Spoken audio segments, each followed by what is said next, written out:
Actually, if I can just add a little bit on the matter of squeaking through, your victory actually was fairly decisive, as I have reviewed the figures.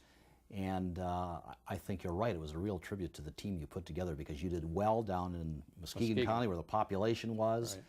And of course you won overwhelmingly in Grand Traverse County and in Wexford County. So it really wasn't that much of a squeaker. But anyway, Bill Baker was a formidable opponent, wasn't he, yes, in that 1956 general election? He was well respected. But of course this was primarily a Republican area, and without the air base issue clouding things up, if I had every reason to believe that I could get the regular Republican vote, and in the final analysis I did. Although I want to tell you, on election night, we were having a party in the basement of our house. And I'll never forget that at that time, the only areas that had machine ballots voting was Muskegon. Everybody else had paper ballots, which took a long time to count. And I remember sitting there and watching the Cadillac television station, and the results would be posted, but they didn't say where they were from, just numbers. Yes.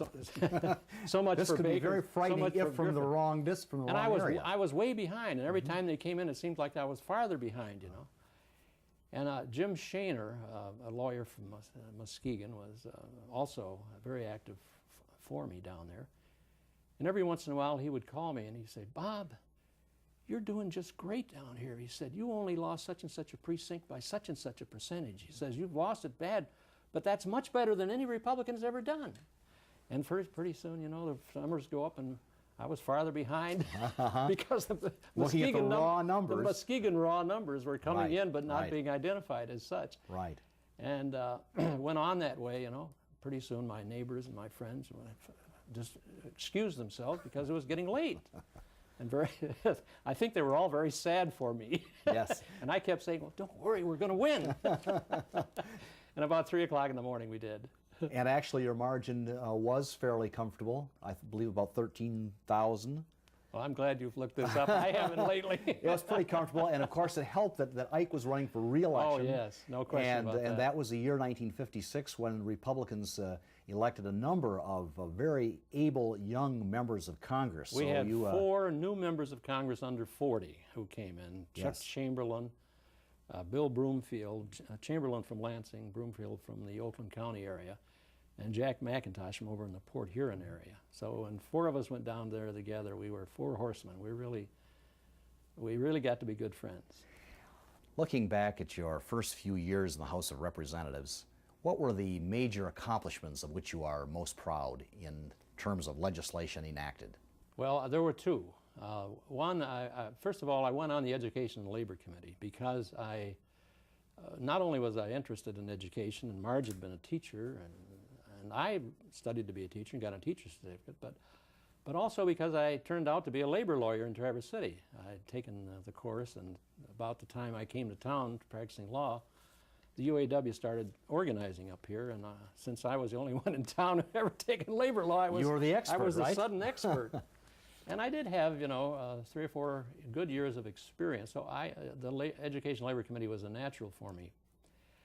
About that time, the Russian Sputnik caused the United States some real concerns. We were behind in the race for space, and Eisenhower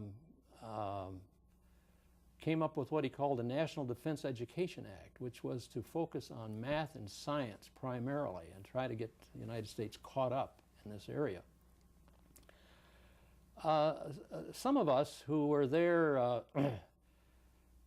who had gone to law school and to college under the GI Bill of Rights after the World War II, which I was a beneficiary of, realized how important it was to help those who were in need to have a chance to go to college.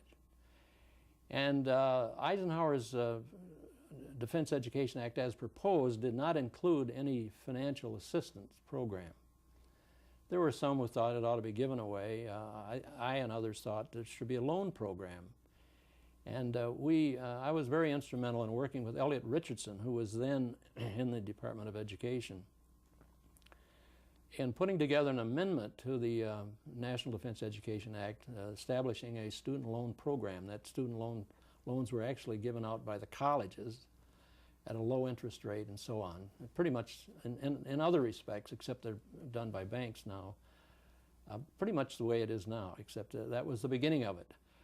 We, along with Hal Haskell and a couple of others, Al Quee, who turned out to be later at one time served as governor of Minnesota, was on the committee with us.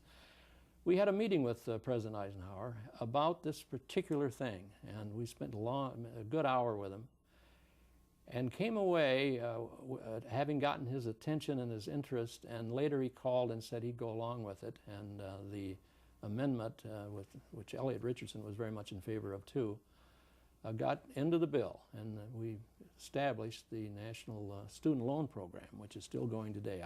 Some aspects of the current program I don't like, but nevertheless it's helped an awful lot of students go to school. So I'm very proud of that. And then, of course, in 1959, following the McClellan hearings into labor racketeering, primarily aimed at the Teamsters Union and Jimmy Hoffa and so on, I became a co-author of what a bill called the Landrum-Griffin Act. It's actually the National Reporting Disclosure Act of 1959. Let me throw in a story. The year before the Landrum-Griffin Act, Bill Broomfield and I, we lived next to each other in a place called Brookville. We talked about an invitation that we got from the Michigan Building Trades Council for a dinner that was being held downtown. And neither one of us had gotten any support, particularly from labor unions in our thing. But we said, well, this is a good thing to do, you know. Why don't we go? Show them that we're interested. Never had any idea, I never thought about the fact that Jimmy Hoffa would be a part or a principal in that, because he was under intense investigation at that time. Turned out that we were ushered in, sat right across the table from Jimmy Hoffa. And we each looked at each other and talked for him for a little bit, and somehow or other I got the message to him, well, let's go to the men's room. So we did, you know. And This is a message from Bill Broomfield. Yeah. Okay. From Bill Broomfield, right. So we went into the men's room and had quite a conference. Do we stay? Do we get the hell out of here? Yes, yes. Politically, is this good or bad? Yeah. And we said, oh, well, we'll go on back and sit down and talk to Jimmy and so on. Well, that was no particular problem. But the next morning, as I was shaving, I was listening to the radio, and the news was, last night, after having dinner with some Michigan congressmen, Jimmy Hoffa was arrested on DuPont Circle by the FBI.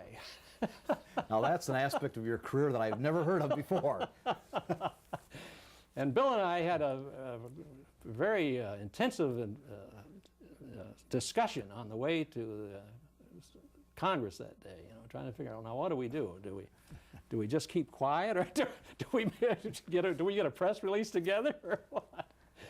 So we got into the Capitol and ran into Al Cederberg and told him about it. And he said, he says, I've got a friend in the FBI. Let's call him up. His name was Sullivan. He was right under J. Edgar Hoover. And I talked to this fellow, and he just laughed and laughed. He says, hell, he says, we know all about it. He said, we had FBI agents in the Johns listening to you, and we had waiters waiting on you at the table. That is amazing. That is absolutely amazing. Don't worry about it.